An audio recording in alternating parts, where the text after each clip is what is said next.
लक्ष्मी माता ने अपने गरीब भक्त के घर लगाया चमत्कार। एक छोटे से गांव में हरिदास नाम का एक गरीब लेकिन सच्चा भक्त रहता था। उसके पास धन दौलत कुछ भी नहीं थी, मगर उसका मन बहुत पवित्र था। रोज सुबह वह अपने कच्चे घर के आंगन में बैठकर सच्चे मन से लक्ष्मी माता का नाम जपता और कहता, माँ, मुझे धन नहीं चाहिए, बस मेरे घर में शांति और सच्चाई बनी रहे। हरिदास मेहनत मजदूरी करता था, पर कई बार पूरा दिन काम करने के बाद भी उसे पूरा पैसा नहीं मिलता। फिर भी वह कभी शिकायत नहीं करता। जो थोड़ा बहुत मिलता, उसमें से भी वह गरीबों और भूखों को खाना खिला देता।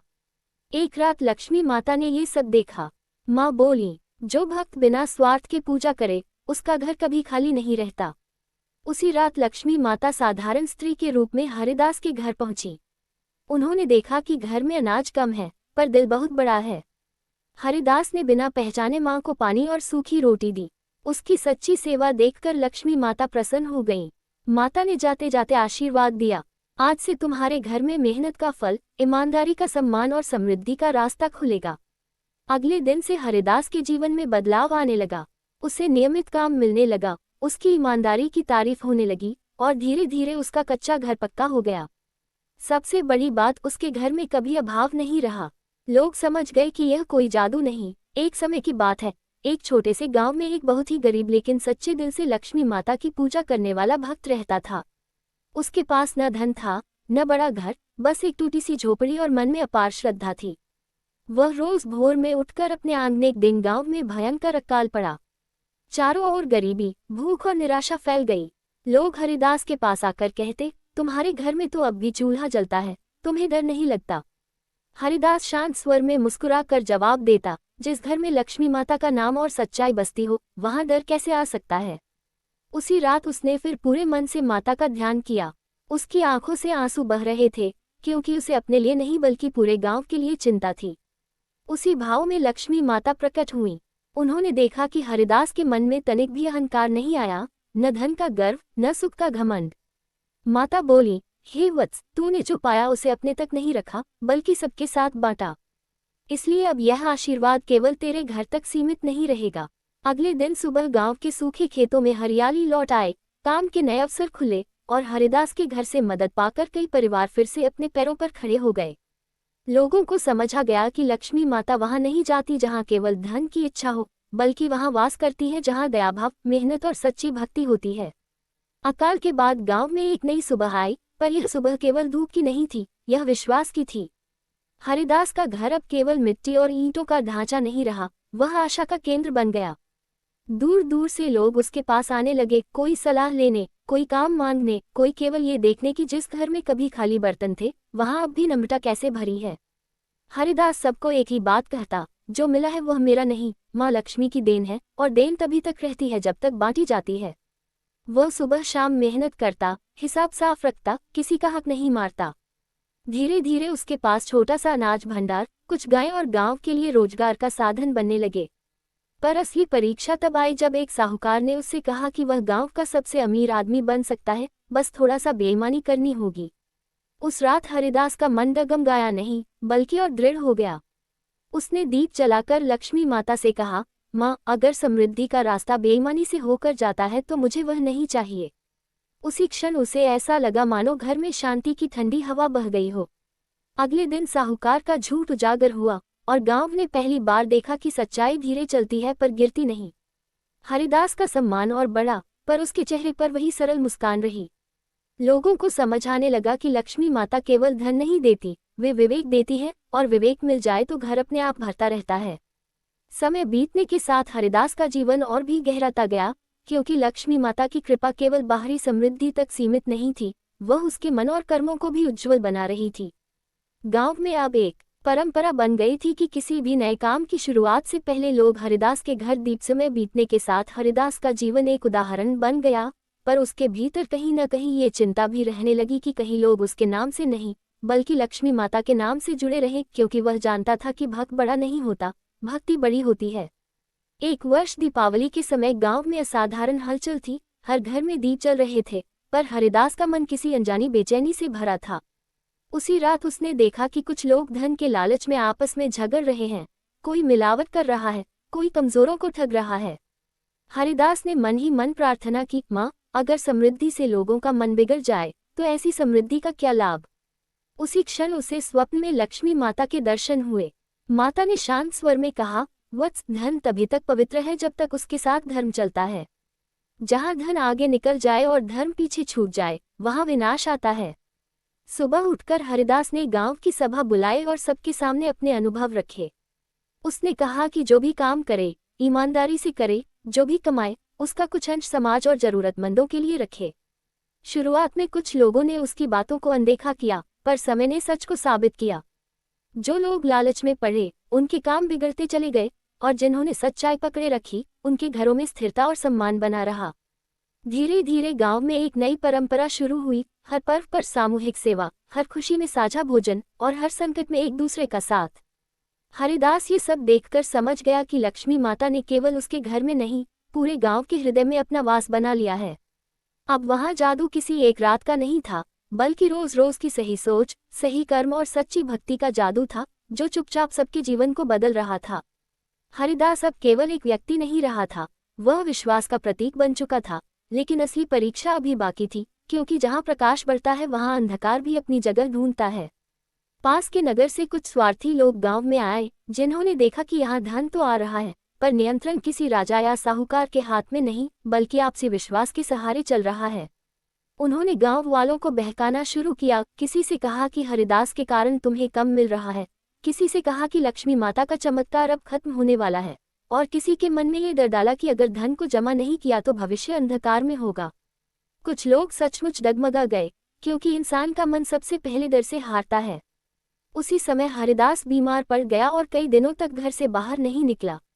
गांव में फुसफुसाहट फैल गई, शायद लक्ष्मी माता रूठ गई। लेकिन उन कठिन दिनों में भी हरिदास का घर बंद नहीं हुआ। उसकी पत्नी और बच्चे उसी तरह जरूरतमंदों की मदद करते रहे, जैसे उसने सिखाया था। एक रात, जब गांव के कई घरों में दीप बुझ चुके थे और मनों में संदेह भर गया था, उसी रात लक्ष्मी माता ने अपना सबसे गहरा चमत्कार किया। बिना किसी स्वर्ण वर्षा के, बिना किसी चमक धमक के, उन्होंने लोगों के हृदय में स्मृति जगा दी, उन्हें याद दिलाया कि जब वे खाली हाथ थे तब किसने साथ दिया था। सुबह होते होते जिन लोगों के मन में शक था, उनकी आंखों में लज्जा थी। वे सब हरिदास के घर इकट्ठा हुए, और उसी समय बीमार हरिदास बाहर आया, कमजोर शरीर लेकिन स्थिर आत्मा के साथ। उसने बस इतना कहा, माँ लक्ष्मी धन की नहीं, नियत की परीक्षा लेती हैं। उसी क्षण गांव के बाहर से आए स्वार्थी लोग खाली हाथ लौट गए, क्योंकि जहां लालच टिक नहीं पाता, वहां कोई जादू काम नहीं करता। उस दिन गांव ने समझ लिया कि असली चमत्कार किसी एक रात में नहीं, बल्कि रोज रोज सही निर्णय लेने में छिपा होता है। और लक्ष्मी माता वही वास करती है जहां इंसान कठिन समय में भी धर्म, धैर्य और दया का साथ नहीं छोड़ता। अगर आप चाहें तो अगला गांव में वह दिन भी आया जब हरिदास की बीमारी पूरी तरह ठीक हो गई, लेकिन उसके बाद जो परिवर्तन आया वह शरीर का नहीं, बल्कि पूरे वातावरण का था। क्योंकि अब लोग समझने लगे थे कि लक्ष्मी माता का जादू किसी एक व्यक्ति के साथ बंधा नहीं होता, बल्कि सामूहिक सोच से जन्म लेता है।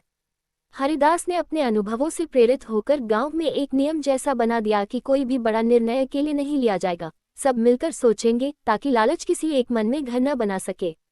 धीरे धीरे बच्चों को भी यही सिखाया जाने लगा कि धन कमाना बुरा नहीं है, पर धन के कारण इंसान बनना भूल जाना सबसे बड़ा पाप है। इसी बीच एक दिन एक वृद्ध साधु गांव में आए। उनकी आंखों में गहरी शांति थी और चाल में अद्भुत स्थिरता। उन्होंने हरिदास के घर रुककर कहा, मैं उस स्थान की खोज में हूँ जहाँ लक्ष्मी माता बिना मंदिर के वास करती हैं। हरिदास मुस्कुराया और बोला, माँ वहाँ रहती। वृद्ध साधु की बात अधूरी रह गई थी, पर उसकी आंखों में जो गहराई थी उसने पूरे गांव को मौन कर दिया, क्योंकि ऐसा लग रहा था मानो वह किसी परीक्षा का संकेत दे रहे हों। हरिदास ने उन्हें आदरपूर्वक आसन दिया और कहा कि इस गांव में यदि लक्ष्मी माता का वास है तो वह केवल लोगों की नीयत और कर्मों के कारण है, किसी विशेष व्यक्ति के कारण नहीं। साधु मंद मुस्कान के साथ बोले कि यही उत्तर वे सुनना चाहते थे, क्योंकि जहां लोग श्रेय लेने से बचते हैं वहीं सच्ची कृपा टिकती है। उसी दिन साधु ने गांव वालों को एक कथा सुनाई कि कैसे कई स्थानों पर लक्ष्मी माता आईं, पर जब लोगों ने उन्हें केवल धन की देवी समझ लिया और दया, संयम व सेवा को भुला दिया तो वही समृद्धि उनके विनाश का कारण बन गई। ये सुनकर गांव वालों का मन भीतर तक हिल गया। रात को हरिदास देर तक जागता रहा। उसके मन में एक ही विचार घूमता रहा कि कहीं आने वाले समय में ये गांव भी उसी भूल को न दोहरा दे। उसने मन ही मन संकल्प लिया कि चाहे परिस्थितियां कैसी भी हों, वह अपने आचरण से उदाहरण बनकर रहेगा। कुछ समय बाद सचमुच एक कठिन दौर आया, व्यापार में घाटा, मौसम की मार और बाहर की दुनिया से बढ़ता दबाव। कई लोगों ने फिर से धन जमा करने और बांटना बंद करने की सलाह दी, पर हरिदास ने उन्हें याद दिलाया कि जब पहले बांटा था तभी संकट टल गया था। धीरे धीरे लोगों को समझ आया कि लक्ष्मी माता का जादू कोई चमत्कारी घटना नहीं, बल्कि लगातार की जाने वाली सही आदतों का परिणाम है। जैसे ही लोगों ने धैर्य रखा, सहयोग बनाए रखा और सत्य से समझौता नहीं किया, स्थितियां अपने आप सुधरने लगी। साधु एक सुबह बिना बताए चले गए, पर जाते जाते गांव के द्वार पर एक पंक्ति लिख गए, जहां भय के समय भी मन उदार रहे, वहीं लक्ष्मी माता स्थायी रूप से निवास करती हैं। वर्षों बाद ये गांव आसपास के क्षेत्रों के लिए आदर्श बन गया, और हरिदास का नाम इतिहास में किसी धनी व्यक्ति के रूप में नहीं, बल्कि उस इंसान के रूप में याद किया गया जिसने ये सिखाया कि सच्ची समृद्धि घरों में नहीं, दिलों में बसती है। समय आगे बढ़ा और गांव की पहचान अब केवल समृद्धि से नहीं, बल्कि उसके संस्कारों से होने लगी, क्योंकि बाहर से आने वाले लोग जब यहाँ रुकते तो उन्हें धन से पहले अपनापन महसूस होता था। हरिदास अब उम्र के उस पड़ाव पर पहुंच रहा था जहां शरीर थकने लगता है, पर अनुभव और जिम्मेदारी बढ़ जाती है, इसलिए उसने धीरे धीरे नेतृत्व नई पीढ़ी को सौंपना शुरू किया, मगर एक बात साफ कह दी कि निर्णय चाहे कोई भी ले, मूल में दया, ईमानदारी और सेवा कभी कमजोर नहीं पड़नी चाहिए। उसी दौर में एक बड़ा संकट आया। राज्य के अधिकारियों ने गांव की उपज और कमाई पर भारी कर लगाने का आदेश दिया, जिससे कई परिवारों में भय फैल गया और पुराने डर फिर जागने लगे कि कहीं सब कुछ छिन न जाए। कुछ युवाओं ने विरोध का रास्ता सुझाया, कुछ ने रिश्वत का, पर हरिदास ने शांत स्वर में कहा कि अधर्म से धर्म की रक्षा नहीं होती। उसने सबको साथ लेकर अधिकारियों से खुलकर सच के साथ बात करने का निर्णय लिया। यह आसान नहीं था, कई रातें चिंता में बीती, कई बार लगा कि अब लक्ष्मी माता की कृपा शायद परीक्षा ले रही है। पर जब गांव के प्रतिनिधि सच्चे आंकड़ों, साफ नीयत और बिना किसी लालच के सामने खड़े हुए, तो अधिकारियों को भी एहसास हुआ कि यह कोई साधारण गांव नहीं, बल्कि ऐसा समुदाय है जो धन से पहले नैतिकता को महत्व देता है। कर का बोझ कम हुआ और गांव की प्रतिष्ठा और बढ़ गई। उस दिन हरिदास ने मन ही मन माता को धन्यवाद दिया, क्योंकि उसे समझा गया था कि लक्ष्मी माता का सबसे बड़ा जादू यही है कि वे सच्चाई को अंततः सम्मान दिलवाती हैं। उस शाम पूरे गांव ने बिना किसी उत्सव के, बिना शोर के, बस एक साथ बैठकर भोजन किया, और हरिदास ने थकी हुई आंखों से मुस्कुराते हुए देखा कि जो बीज उसने वर्षों पहले बोया था, वह अब एक मजबूत वृक्ष बन चुका है। ऐसा वृक्ष जिसकी जड़ें धर्म में थी, तना मेहनत से बना था और छाया में हर कोई सुरक्षित महसूस करता था। उस रात भोजन के बाद हरिदास देर तक आंगन में बैठा रहा, आकाश में टिमटिमाते तारों को देखता हुआ, मानो हर तारा उसे बीते वर्षों की किसी सीख की याद दिला रहा हो। उसके पास गांव के कुछ बच्चे आकर बैठ गए और उनसे पूछने लगे कि लक्ष्मी माता सच में कैसी दिखती है और क्या उन्होंने कभी उन्हें देखा है। हरिदास हल्के से मुस्कुराया और बोला कि माता को आंखों से नहीं, कर्मों से देखा जाता है। जब किसी भूखे को खाना मिलता है, किसी टूटे मन को सहारा मिलता है, और किसी डरे हुए को भरोसा मिलता है, वहीं लक्ष्मी माता उपस्थित होती हैं। बच्चों की आंखों में चमक आ गई, क्योंकि उन्हें पहली बार समझ आया कि देवी का वास किसी मूर्ति तक सीमित नहीं होता। अगले दिनों में गांव में शिक्षा और कौशल पर विशेष ध्यान दिया जाने लगा। युवाओं ने नए काम सीखे, स्त्रियों ने छोटे समूह बनाकर आत्मनिर्भरता की राह पकड़ी, और बुजुर्गों की सलाह को सम्मान मिला। हरिदास ये सब देखकर भीतर से शांत होता गया, जैसे उसकी जिम्मेदारी अब हल्की हो रही हो। एक भोर, जब हवा में हल्की ठंडक थी और तुलसी के पत्तों पर ओस चमक रही थी, हरिदास ने गांव की सभा में अंतिम बार बोलते हुए कहा कि अब समय है जब ये गांव किसी एक नाम पर नहीं, अपने मूल्यों पर चले। उसकी आवाज में न गर्व था, न उदासी, बस संतोष था। उसी दिन से उसने स्वयं को सेवा के छोटे छोटे कामों तक सीमित कर लिया, ताकि लोग समझे कि नेतृत्व पद से नहीं, उदाहरण से चलता है। समय ने फिर साबित किया कि जब केंद्र में व्यक्ति नहीं, सिद्धांत होते हैं, तो व्यवस्था टिकती है। वर्षों बाद जब नए लोग इस गांव की कहानी पूछते, तो कोई सोने चांदी की गिनती नहीं करता, सब एक ही बात कहते कि यहाँ लक्ष्मी माता का जादू इसलिए स्थायी है क्योंकि यहाँ डर के समय भी उदारता नहीं छोड़ी जाती, और यही वह विरासत थी जो हरिदास ने चुपचाप सबके दिलों में छोड़ दी। हरिदास के शांत जीवन के बाद भी गांव की कहानी थमी नहीं, बल्कि और गहरी होती चली गई, क्योंकि जिन मूल्यों को उसने बोया था वे अब पीढ़ियों में प्रवाहित होने लगे थे। समय के साथ नई चुनौतियां आईं, बाजार बदले, तकनीक पहुंची, बाहर की दुनिया का आकर्षण बढ़ा, पर गांव ने हर नए बदलाव को आंख मूंद कर अपनाने के बजाय अपने विवेक की कसौटी पर परखा। कुछ लोग शहर जाकर सफल हुए और लौटकर अपने अनुभव साझा किए, पर साथ ही यह भी याद रखा कि लाभ का एक हिस्सा गांव की शिक्षा, स्वास्थ्य और जरूरतमंदों के लिए सुरक्षित रहे। इसी बीच एक वर्ष ऐसा आया जब अचानक बाढ़ ने आसपास के क्षेत्रों को प्रभावित किया और कई गांव उजड़ गए। तब हरिदास द्वारा स्थापित परंपरा फिर जीवित हुई। बिना शोर, बिना प्रचार, इस गांव ने अपने संसाधन खोल दिए। लोगों ने देखा कि जिनके पास कम था वे भी देने में पीछे नहीं हटे, क्योंकि उनके भीतर यह विश्वास गहराई से बैठ चुका था कि बांटने से कमी नहीं, बल्कि स्थिरता आती है। संकट के दिनों में लक्ष्मी माता का नाम किसी मंत्र की तरह नहीं, बल्कि साहस की तरह लिया गया, यह विश्वास की सही कर्म अंततः सही फल देगा। बाढ़ के बाद जब जीवन धीरे धीरे सामान्य हुआ, तो बाहरी लोग इस गांव को भाग्यशाली कहने लगे, पर गांव वालों ने भीतर ही भीतर जाना कि यह भाग्य नहीं, वर्षों की साधना का परिणाम है। इसी समझ के साथ उन्होंने भविष्य की पीढ़ियों के लिए लिखित नियम बनाए, लालच से बचाव, पारदर्शिता और सेवा, ताकि समय चाहे कितना भी बदल जाए, लक्ष्मी माता का वह अदृश्य जादू, जो मन को उदार और कर्म को शुद्ध रखता है, कभी कमजोर न पड़े। अंततः समय ने एक पूरा चक्र पूरा किया और वह गांव, जो कभी एक गरीब भक्त हरिदास के कच्चे घर से पहचाना जाता था, अब अपने चरित्र से जाना जाने लगा, क्योंकि वहां लक्ष्मी माता का जादू किसी चमत्कारी घटना की तरह नहीं, बल्कि जीवन की स्वाभाविक धारा की तरह बहता था।